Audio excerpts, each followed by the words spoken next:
जय हिंद, जय भारत। आज हम जानेंगे झांसी की रानी पार्ट 2 के बारे में।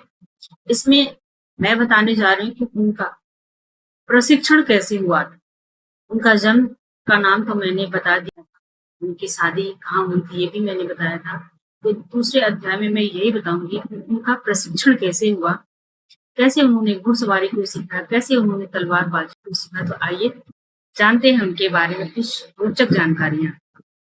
रानी लक्ष्मीबाई की घुड़सवारी, तलवारबाजी और युद्ध कला का प्रशिक्षण। रानी लक्ष्मीबाई का बचपन का नाम रानी लक्ष्मीबाई था, मणिकर्णिका था और उनका जन्म वाराणसी में हुआ था। बचपन से ही वे साहसी, निर्भीक और आत्मविश्वासी थे। उन्हें प्यार से लोग मनु कहा करते थे। घुड़सवारी का प्रशिक्षण। मनु को बचपन से ही घोड़ों से बहुत लगाव था। उन्होंने कम उम्र में ही घुड़सवारी सीखी थी। वे तेज गति से घोड़े दौड़ाने, घोड़े पर संतुलन बनाए रखने और युद्ध के समय घोड़ों को नियंत्रित करने में निपुण थी। कहा जाता है कि उनके प्रिय घोड़ों के नाम सारंग, पवन और बादल थे। युद्ध के दौरान वे घोड़ों पर सवार होकर वीरता से सेना का नेतृत्व किया करती थी। तलवारबाजी का प्रशिक्षण। मनु ने बचपन में ही तलवार चलाने की कला सीख ली। वे एक हाथ और दोनों हाथों से तलवार चलाने में दक्ष थी।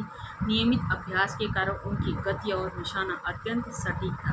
वे युद्धाभ्यास में अन्य योद्धाओं के साथ बराबरी से भाग लेती थी और युद्ध कलाएं, भाला चलाने, तीरंदाजी, बंदूक चलाने और कुश्ती, शारीरिक व्यायाम, युद्ध नीति और सेना का संचालन प्रशिक्षण का प्रभाव। इन कठोर अभ्यासों ने मनु को एक कुशल योद्धा बनाया। जब 1857 के समय स्वतंत्रता संग्राम का समय था, तब यही प्रशिक्षण उनके लिए सबसे बड़ी शक्ति बनी। उन्होंने झांसी की रक्षा के लिए स्वयं सेना का नेतृत्व किया और युद्ध वीरता का परिचय दिया।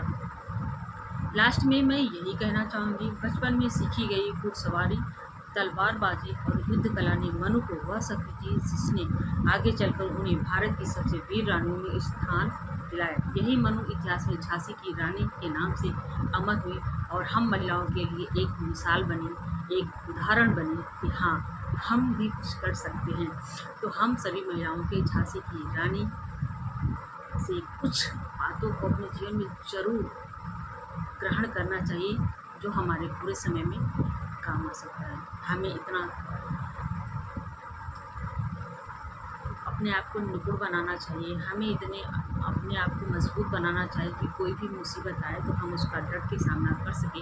ये चीज़ें हमें झांसी की रानी से सीखने की जरूरत है। तो जय हिंद, जय भारत। मैं रागिनी सिंह, यूपी से।